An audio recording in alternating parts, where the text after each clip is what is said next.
औरंगजेब ने जब हुकुम अपने उस्ताद की दावत की, उस्ताद आ गए, आके खाना तनावुल फरमाया, शाबान का महीना जाने लगे तो औरंगजेब ने एक चवन्नी लिफाफे में रख के अपने उस्ताद को नजराने में दे दिया। उस्ताद लेके चला गया, खोल के देखा तो चवन्नी में क्या मिलता? बिनौरा खरीद लिया। बिनौरा जानते हैं? रुई का बीज, कपास का बीज, वो खरीद लिया, घर ले गए और जाके बो दिया। उससे कई पेड़ निकले, फिर उनसे बीज हुए, फिर बो दिया, फिर बो दिया, यही चलता रहा। उधर औरंगजेब दक्कन में जंगों में मसरूफ रहा। 14 साल तक ये जंग में लड़ता रहा। 14 साल के बाद जब ये दिल्ली वापस आया, जंग से फारिग होकर, तो इसके जो मुंशी थे, कौन थे इसके? जोर से बोलिए। मुंशी थे, जो इसके सीए थे। उन्होंने कहा, हुजूर, एक अमीर का, एक उद्योगपति का इजाफा हुआ है, आपकी इजाजत चाहते हैं ताकि उस पे जीएसटी लगा दिया जाए। जब मालदार हो जाता है, बिजनेस करता है, तो वो गवर्नमेंट को टैक्स देता है, वो जीएसटी की शक्ल में। बात समझने जरा समझिएगा। औरंगजेब 14 साल से तू यहाँ नहीं आया, तेरी इजाजत की जरूरत है। कहा ऐसा कौन उद्योगपति है कि जिस पर टैक्स लगाने के लिए बादशाह से पूछा जा रहा है? अरे भाई, तुम्हें इजाजत है, जो हो उससे लो टैक्स। हमने मंत्रालय बांट दिया, टैक्स वसूल करने का मंत्रालय, इसमें अलग अलग मंत्री बनाते हैं कि नहीं बनाते? तो कहने लगा, हुजूर, वो बात, वो शख्स ही ऐसा है, उस पर टैक्स लगाने के लिए डर लग रहा था, कहीं आप गुस्सा ना करें, इसलिए आपकी इजाजत चाहते हैं। हमारी हिम्मत ना हुई कि उस पर टैक्स लगा देते। क्या कहने लगे, वो बहुत कर्रो फरवाला आदमी है, क्या दबंग आदमी है? कहा, हुजूर, ना दबंग है ना कर्रो फरवाला, वो तो नमाजी है, वो तो कुरान पढ़ता है, वो तो अल्लाह अल्लाह करता है, वो तो किसी का दिल भी नहीं दुखाता, वो तो किसी के सामने जोर से बोलता भी नहीं, बड़ा सीधा शरीफ जन्नती है। कहने लगा, फिर जब सीधा है, उससे कोई डर नहीं, तो उस पर टैक्स क्यों नहीं लगाया? कहा, उस्ताद, इसलिए नहीं लगाया हुजूर, वो आपका उस्ताद है, मुल्ला अहमद जीवन है। कौन है मुल्ला अहमद? ये बड़ा गरीब इंसान, मदरसे में पढ़ाते थे, और जानते हो मदरसे में पढ़ाने वाला बेचारा कहाँ से आया? मदरसे में पढ़ाते थे। आज की तनख्वाहें कोई 30 मार खाना, तो उस वक्त की तनख्वाहें क्या 30 मार खाऊंगी? बात है कि नहीं? आज की तनख्वाहें जब कोई 30 मार खानी, तो उस जमाने की क्या रही? का हुजूर मदरसे में पढ़ाता। औरंगजेब माथा पकड़ के बैठ गया, यार, जिसके घर में कभी फाके होते थे, जिसके घर में कभी खाना नहीं होता था, आज वो उद्योगपति बन गया, उस पर टैक्स लगाना चाहते हो? का हुजूर, हाँ, उसकी दौलत का हमने शुमार किया है, वो बहुत बड़े अमीरों में आज उसका शुमार किया जाता है। औरंगजेब ने कहा, चाहे उद्योगपति, अमीर, मेरा उस्ताद नहीं, मेरा बाप ही क्यों ना हो, अगर आता है टैक्स में, तो टैक्स लगाया जाएगा। मुल्क के साथ समझौता नहीं किया जाएगा, मुल्क के साथ गद्दारी नहीं की जाएगी। अपना हो या बेगाना हो, कानून सबके लिए बराबर है। जोर से बोलो जरा, कानून सबके लिए बराबर है। अब लोगों गौर करो। कहा, ठीक है, टैक्स बाद में लगाएंगे, पहले मुल्ला अहमद जीवन से हिसाब लूंगा, इतने अमीर हो कहां से गए? पहले पूछूंगा, कहीं 2 नंबर का तो माल इकट्ठा नहीं हुआ, पहले पूछूंगा। खत लिखा, उस्ताद मोहतरम को, हुजूर आइए कुछ बात करना है। जवाब दिया, शाबान में आऊंगा। सुभान अल्लाह। भाई, अपने पास अभी टाइम नहीं है, अमीर इतने हो गए बहुत ज्यादा, लेकिन मदरसा नहीं छोड़ूंगा। भाई, मदरसे में पढ़ाता हूँ, शाबान में छुट्टी होगी, शाबान में आऊंगा। बादशाह ने शाबान का इंतजार किया, मुल्ला अहमद जीवन शाबान में आए, शाबान में आके बैठे, खाना खाए। खाना खाने के बाद जब बादशाह लेके बैठा, कहने लगा, उस्ताद मोहतरम, बात इतनी सी है कि वाकई आप अमीर हो गए? बोले, हाँ हाँ, अल्हम्दुलिल्लाह, अल्लाह का शुक्र है, मैं आज बड़े अमीरों में शुमार किया जाता हूँ। कहा, हुजूर, ये कहाँ से हो गए? कहने लगे, ये ना पूछ। औरंगजेब ने कहा, वो तो मैं पूछूंगा, बुलाने का मकसद यही है, आज तुम्हारे बच्चे जब पैसा कमा के लाते हैं तो माँ भी खुश हो जाती है, मेरा बेटा सऊदी से लाया, दुबई से लाया, कतर से लाया, मस्कट से लाया, मुंबई से लाया। और मेरी बहनों, मेरे भाइयों, जब तुम्हारे बच्चे पैसा कमा के लाया करें, उस पैसे को बाद में हाथ में लिया कर, पहले पूछ लिया कर कहीं हराम की कमाई तो नहीं है इसमें। पहले पूछ लिया कर किस तरीके से तूने कमाया, पहले हिसाब तो ले लिया कर। तुम हिसाब ही नहीं लेते यार, ये कौन सी बात है? मेरे भाई आदत डालो इस चीज की, तवज्जो कीजिए। तेरा बेटा जब पैसा कमा के लाए, पैसा तो बड़ी चीज है, अगर तुम्हारा बच्चा कोई ऐसी चीज भी ले आए जो तुमने न लेकर दी हो और वो उसके पास हो, तो पूछो कहां से आई, पूछो कहां से आई। किसी की उठा के नहीं लाया, आज ही इस दरवाजे को बंद कर दो। अगर उठा के लाया तो डांटो और कहो वापस करो, बेटे ये गलत है, नाजायज है, हराम है। आज तू अपने बेटे को डांट देगा तो कल तेरा बेटा किसी का सोना भी नहीं उठाएगा, नहीं उठाएगा, नहीं उठाएगा। और वरना तो कुछ लोगों की आदत है, हज करने जाते हैं तो चप्पल तक चुरा लाते हैं वहां से। हकीकत बता रहा हूं मैं। अरे नंगे पैर आ जा, पैर में तेरे छाले पड़ जाएं, लेकिन खुदा की कसम किसी का सोने का भी चप्पल ना उठा के लाया। हज करने के बाद ऐसे हो जाता है जैसे आज माँ के पेट से जन्म लिया। अल्लाह तमाम साबिका गुनाहों को माफ फरमा देता है हज करने के बाद में। और तू वहां चोरी करने के लिए जा रहा लगा, कहा औरंगजेब ना पूछ, अल्लाह अल्लाह। औरंगजेब ने कहा मुझे तो पूछना है। तो मुल्ला अहमद जीवन ने कहा औरंगजेब अगर तुझे कुछ पूछना है तो मुझे भी तुझसे कुछ पूछना था। कहा हुजूर आपके हर सवाल का जवाब दिया जाएगा, पहले आप बताइए इतनी अमीरी कहाँ से आई। और जलसे में आने वाले सुनो, अगर अल्लाह चाहे तो कतरे को दरिया बना दे, और अल्लाह चाहे तो दरिया को कतरा बना दे, अल्लाह चाहे तो अमीर को गरीब बना दे, और अल्लाह चाहे तो गरीब को अमीर बना दे। ये उसके दस्ते कुदरत में है, वो जो चाहे कर दे। तुम अगर हराम तरीके से अमीर बनना चाहो और उसने नहीं चाहा तो कितना भी हराम कमा लो अमीर नहीं बनोगे। और अगर हलाल तरीके से आप बनना चाहो, उसने चाह लिया तो वो एक लम्हे में तुम्हें अमीर बना देगा। अल्लाह के ऊपर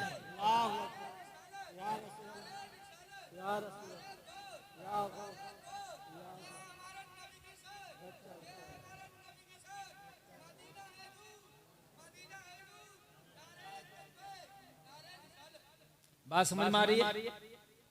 औरंगजेब से मुल्ला अहमद जीवन ने कहा हुजूर बादशाह सुन, बात ये है तूने जो वो मुझे चवन्नी दी थी, बड़ी बाबर का चवन्नी, जो नजराना दिया था ना दावत खिला के, बड़ी बाबर का चवन्नी थी। कहा क्या मतलब? कहा बात ये है कि मैंने उस चवन्नी से बिनौरा खरीदा और मैंने जब उसकी खेती की तो उसमें इतनी बरकत हुई, इतनी बरकत हुई, इतनी बरकत हुई, इतनी बरकत हुई। आज उसी चवन्नी के खरीदे हुए बिनौरे से अल्लाह ने मुझे अमीर कर दिया है। अल्लाह अगर एक चवन्नी से अमीर कर सकता है तो तुम्हें अमीर क्यों नहीं कर सकता है? कभी कभी इंसान ऑटो खरीदता, लेना हो जाए तो उसमें अल्लाह बरकत कर देता, दूसरा खरीद लेता है। और कभी कभी ट्रक खरीदता है और लेना ना हो तो घर भी बिक जाता है। ये तो अल्लाह के ऊपर है। ओ मेरे भाई कहो बादशाह उस बिनौरे से, उस चवन्नी से अल्लाह ने मुझे अमीर कर दिया। और ये बता वो चवन्नी बड़ी बाबरकत थी, वो चवन्नी तेरे पास कहां से आई? उस चवन्नी का रहस्य मुझे बता, उसका रहस्य मुझे बता। औरंगजेब ने इतना सुना तो आंख में आंसू आ गया। और जब आंसू आए तो कहा रोता क्यों है? कहा उस चवन्नी का कुछ किस्सा ही ऐसा नाजुक है। कहा औरंगजेब मुझे बता दे। जब इतना कहा तो अपने खादिम को बुलाया। औरंगजेब ने अपने खादिम को बुला के कहा मेरे कैशियर लाला रतन लाल को बुलाओ।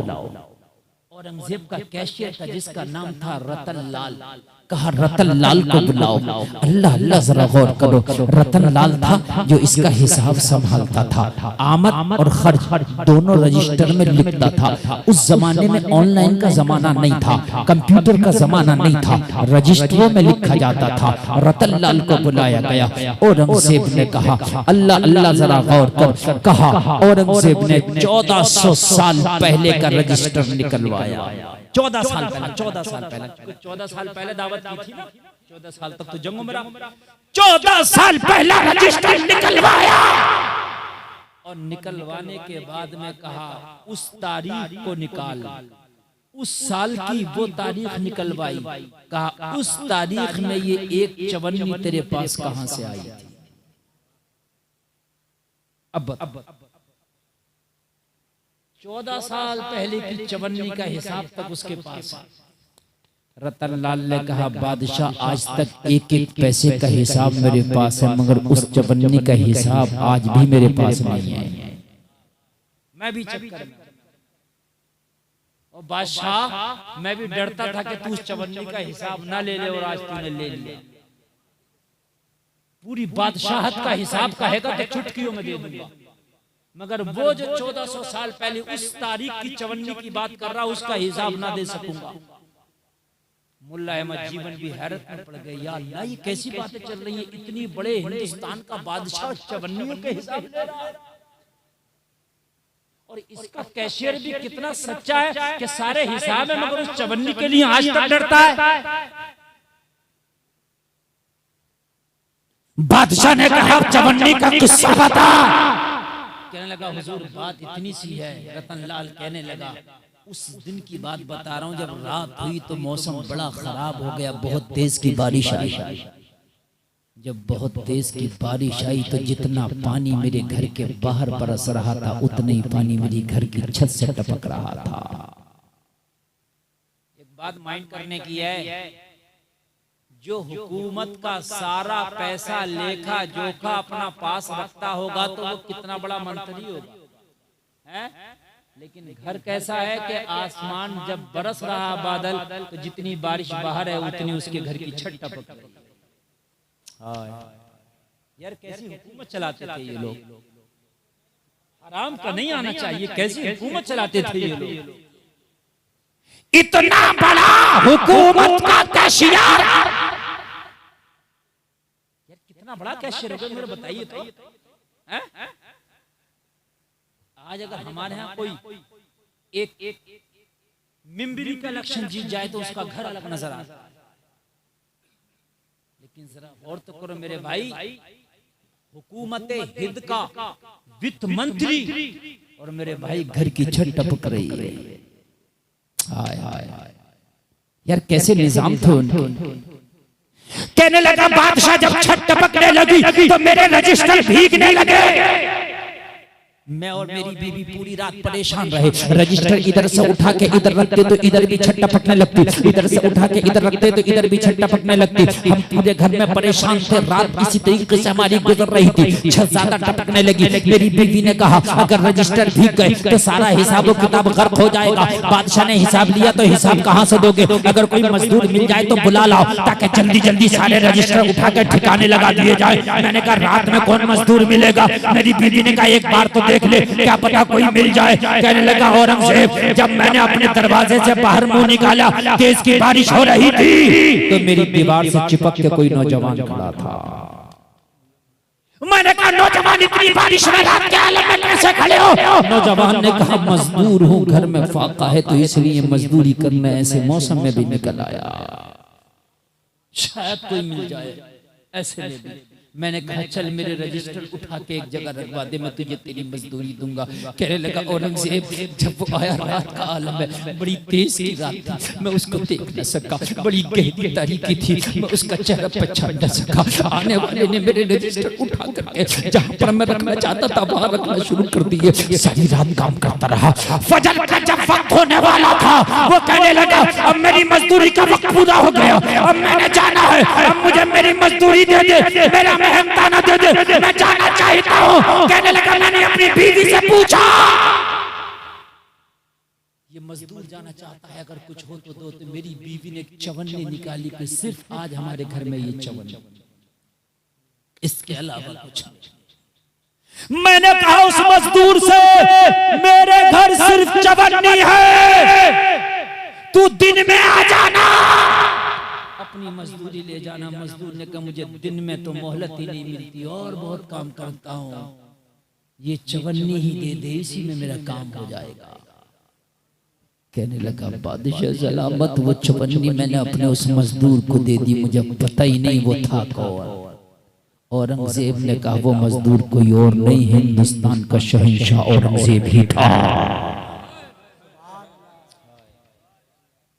कहने लगा मैं रात को मजदूरी करता हूँ।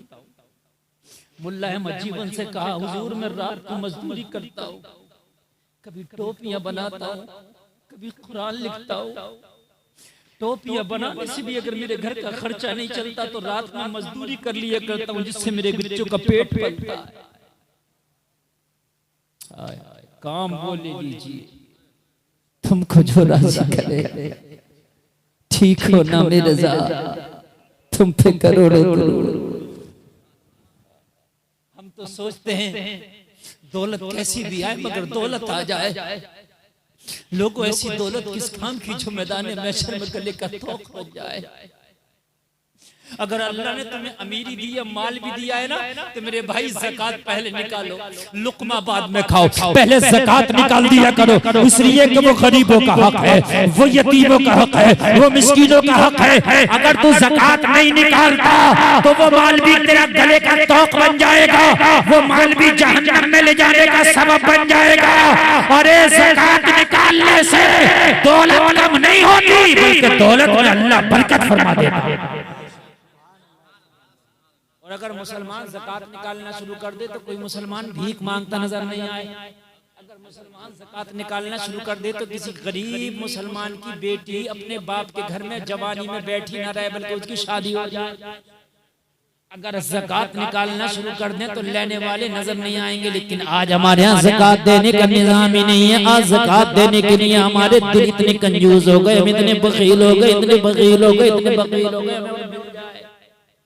जहेजों के नाम पर टॉर्चर किए जा रहे हैं, ऐसे ऐसे टॉर्चर किए जा रहे हैं, ऐसे टॉर्चर किए जा रहे हैं। बिचौलिया से जो निकाह कराता, शादियां कराता, उससे पूछा जाता है कि भाई रिश्ता तो करा रहा है, ये बता गाड़ी कौन सी मिलेगी, कैश कितना मिलेगा, कौन से लॉन में, कौन से मैरिज हॉल में खाना खिलाया जाएगा।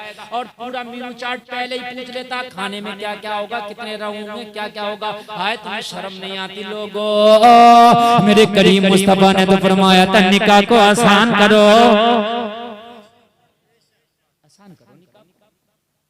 निकाह करने से पहले ये ना देख के कार कौन सी मिलेगी, बाइक कौन सी मिलेगी, बल्कि निकाह करने से पहले ये देख कि जिससे मेरी शादी हो रही है वो लड़की नमाजी भी है कि नहीं है, बाहया है कि नहीं है, पर्दे वाली है कि नहीं है। सबसे कीमती जहेज अगर तेरी दुल्हन नेक मिल गई ना तो इससे कीमती जहेज ही नहीं हो सकता। इसलिए कि इनकी कोकों से जो बच्चे पैदा होंगे अगर ये नेक है तो खुदा की कसम अगर नेक औरत है उसकी कोक से जब पैदा होगा तो कोई गुलाम हुसैन पैदा होगा। तू तो मर के कब्र में चला जाएगा लेकिन तेरा नेक बच्चा तेरा नाम रोशन कर देगा। आज दुआ करते हैं कि या अल्लाह कोई खालिद बिन वलीद पैदा कर दे, कोई सुल्तान सलाहुद्दीन अय्यूबी पैदा कर दे। पैदा क्यों नहीं होता मेरे भाइयों, पैदा कैसे हो ये तो बताओ। कि जब हमारे घरों की बच्चियां बेपर्दा बाजारों में घूमती हैं तो उनकी कोख में गुलाम हुसैन नहीं आएगा, उनकी कोख में कोई नचकैया आएगा, झूठा आएगा, सट्टेबाज आएगा, जुआबाज आएगा। दूसरा हुसैन आज तक क्यों नहीं पैदा हुआ? अल्लाह चाहता तो कर सकता था। हुसैन पैदा होने के लिए फातिमा की कोख का होना जरूरी है। दूसरी कोई फातिमा की कोख ना बनी इसलिए कोई दूसरा हुसैन नहीं आया। शादियों में पूछते फिरते हैं कि दौलत कितनी मिलेगी, माल कितना। आज तक ये किसी ने नहीं पूछा कि ये बता दो कि लड़की कितनी नमाज़ें पढ़ती है, उसका पर्दा कैसा है, बाप की भी इज्जत करती है नहीं करती है, ये बता दो, भाई की भी इज्जत करती है नहीं करती है, ये कोई नहीं पूछता। जबकि मेन चीज यही है पूछने की। गाड़ी तो तुझे कभी भी मिल जाएगी। हमने ये देखा जहेज में गाड़ी मिली और ऑटो से सफर कर रहा, और जहेज में कुछ ना मिला जहाजों में टहल रहा। ये तो अल्लाह, ये बात मेरी गलत तो नहीं है। मैंने देखा जहेज में गाड़ी मिली थी, बिक गई और ऑटो में सफर कर रहा, और मैंने देखा था जहेज में कुछ नहीं मिला, पिलानो में टहल रहा। बताइए ये कोई जरूरी थोड़ी है कि ससुर देंगे जब भी गाड़ी में टहला जाएगा। ये तो अल्लाह जिसे टहलाएगा वो टहलेगा। अल्लाह की जात पे यकीन रख। शादी करने से पहले ये देख ले कि वो लड़की कैसी है, दीनदार है कि नहीं है, वफादार है कि नहीं है। ये कौन देख रहा ना, बल्कि सितम वाला सितम ये है कि जो बच्चियां नेक हैं, बाहया हैं, पर्दे में रहती हैं, नमाजी हैं, उनसे रिश्ते करने तैयार नहीं हमारे नौजवान। ये कहते हैं कि नहीं भाई ऐसी नहीं, हमें तेरा मॉडर्न किस्म की लड़की चाहिए, वो लड़की पसंद नहीं है। निजाम में कदा कुछ इस तरह बिगड़ा है साकी, उन्हीं को जाम मिलता है जिन्हें पीना नहीं आता। ऑपरेटर साहब जरा आवाज बढ़ाएं, कॉलम का थोड़ा सा जरा आवाज बढ़ाइए। सो गए क्या? कॉलम का आवाज बढ़ाइए। लोगों जरा गौर करो, ये कौन सा निजाम बदल गया, ये कौन सा निजाम आया है मुझे बताओ। आज नेक बच्चियां जो मुसल्ले पे गिड़गिड़ा के अल्लाह से कहती हैं अल्लाह हमें नेक रिश्ते दे दे, वो रिश्ते पसंद नहीं आ रहे। जो बाजारों में जींस पहन के घूम रही हैं, बालों की कटिंग करा के और मेहंदियां लगा के हाथों में बाजारों में घूम रही हैं, उनके पीछे जमाना है कि यार फला जगह मेरा रिश्ता हो जाए, तुझे पता नहीं है ये मॉडर्न तेरी जिंदगी को भी खुदा की कसम अगर ना बना दे मॉडर्न तो बात ही क्या है। हाँ, ना बना दे तेरी जिंदगी। हाँ, ऐसा मॉडर्न बनाएगी, ऐसा तुझे मॉडर्न बनाएगी, ऐसा मॉडर्न बनाएगी ना कि तेरा चरखा ना बना दे तो क्या। हकीकत बता रहा हूं मेरे भाई, हकीकत। तू मर भी अगर रहा होगा ना तो तेरी वो मरी को नहीं देखेगी, तेरी परेशानी को नहीं देखेगी, तेरे दुख को नहीं देखेगी। ये जो सीधी और बाहया बच्चियां इन्हें 500 रुपए का सूट बरेली से किसी ठेले से भी ला देगा ना, चुपके से सिलवा के पहन लेंगे। इस मॉडर्न को लेकर जाएगा पूरी बरेली के बाजार में उथल पुथल कर देगी, मगर एक सूट इसे पसंद नहीं आएगा। हाँ, एक जो सूट पसंद आ जाए और शाम को थका हुआ तू होगा और तेरे ऊपर गुस्सा ये उतार रही होगी, सूट तक नहीं मिला मुझे। ये बता जैसे शोर न मचाओ, ए पीछे खामोश रहो भाई। ये है जहेज कीमती। यहाँ पता चलता है इन मॉडर्नों ने कितनों को जेल का पानी पिला दिया। इन मॉडर्नों ने जब ये मॉडर्ना आती है तो कहती है तेरे बाप का बलगम नहीं देखूंगी, तेरी माँ की खांसी नहीं देखूंगी, अब मेरा घर अलग कर दे, मेरे बस की बात नहीं है इनके साथ जिंदगी गुजारना। तो ये बदमाश बेटा कह रहा होता हो बाप तू ईमान जा, और जालिम तुझे शर्म नहीं आती।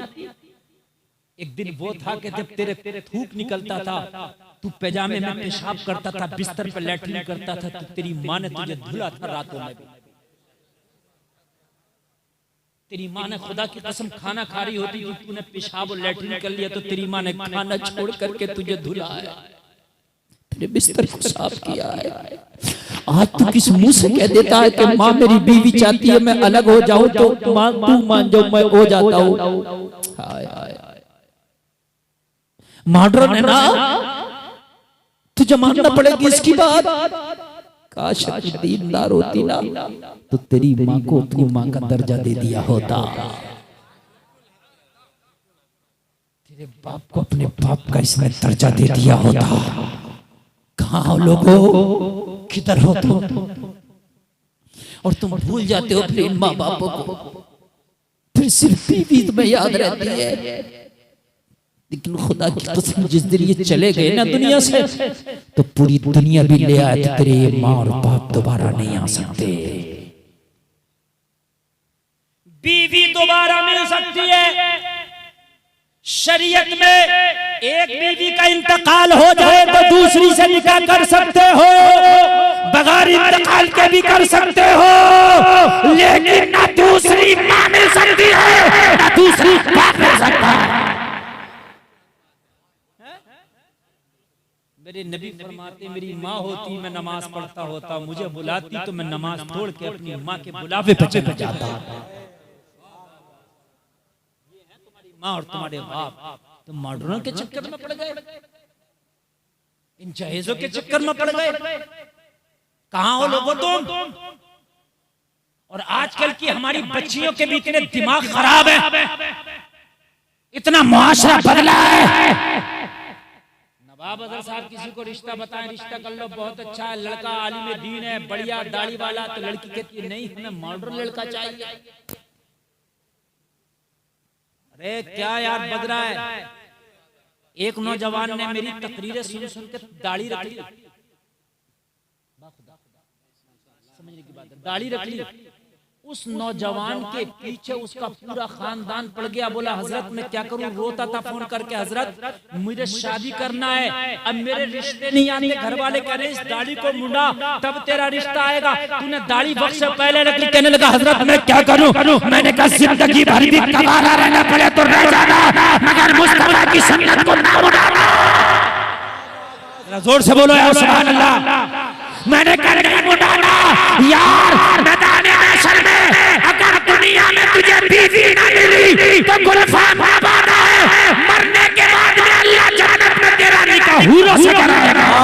नारे तकबीर, नारे रिसालत, फैज़ाने सरकारे मदीना, फैज़ाने गौसे आज़म, नारे तकबीर, नारे रिसालत। कहने लगा हजरत क्या करूं, बड़ा परेशान हूं, मेरा बाप मेरे ऊपर प्रेशर बनाता है, मेरी मां मेरे ऊपर प्रेशर बनाती है, मेरे घर वाले प्रेशर बनाते हैं। तूने दाढ़ी तो रख लिया मगर तेरा रिश्ता नहीं होता। यार कैसा निजाम बिगाड़ के रख दिया है, क्या दाढ़ी रखना गुनाह हो गया, क्या दाढ़ी रखना खता हो गया, अगर दाढ़ी रख लिया तो उसका रिश्ता नहीं आता है। वो लोगों कान खोल के सुन लो, कान